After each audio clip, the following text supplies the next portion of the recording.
নমস্কার ভিউয়ার্স, আজকে আবারও চলে এসেছি নতুন রেসিপি নিয়ে। এই যে আলু পনির তরকারি খুব টেস্টি হয়েছে আর সুন্দর হয়েছে।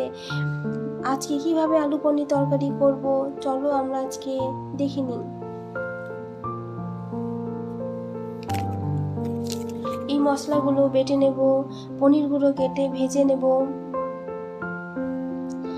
একটু ভাজা হয়ে গেলে তুলে নেব।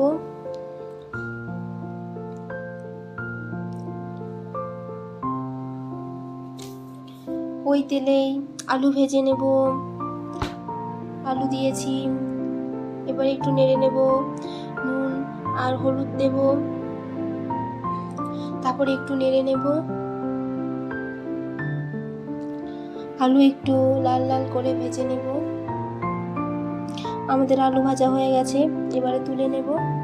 ওই কড়াইয়ে 2 চামচ তেল দিয়ে জিরে ফোড়ন দিয়েছি আর শুকনো লঙ্কা, তেজপাতা একটু নেড়ে নেব।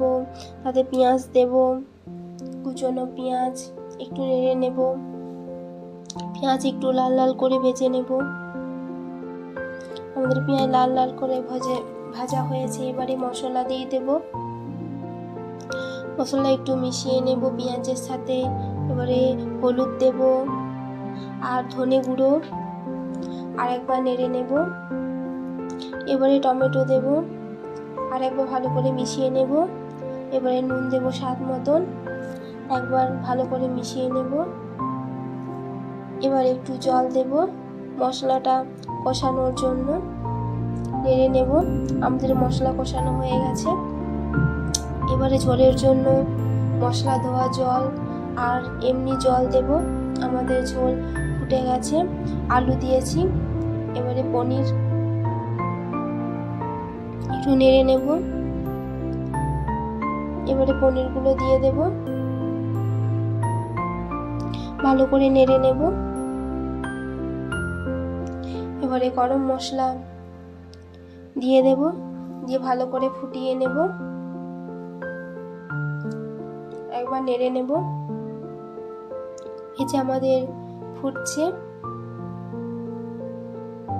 আমাদের রান্না কমপ্লিট হয়ে গেছে। এবারে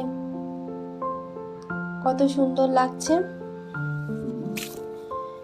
আপনারাও ঘরে বানাবেন। আজ এই পর্যন্ত, কালকে আবার নতুন রেসিপি নিয়ে দেখা হবে।